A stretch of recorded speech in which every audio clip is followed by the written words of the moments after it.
Hey everybody, today I've got a 2010 Toyota Highlander that has the 3.5 liter V6 in it. This is like all the other 3.5 liters in the Lexuses and the other ones Toyota use it in. So this customer came in and said she had a leak. So I told her, I said, do you have AAA? She said, yes. I go, tow it in. So she towed it in. We pulled it in, we started looking at it, and there was all this oil all over all the shields.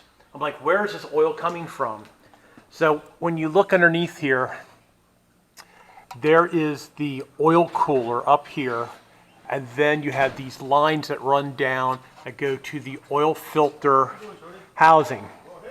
Well, these rubber lines here are actually oil. They're not coolant. And if you could see right where I'm pushing, that is where the oil leak is leaking. It was pissing out of that hole right here all over the place. It was 3 quarts low on oil. So this is definitely a weak link. This car's got 127,000 miles on it. And these rubber hoses are rock hard.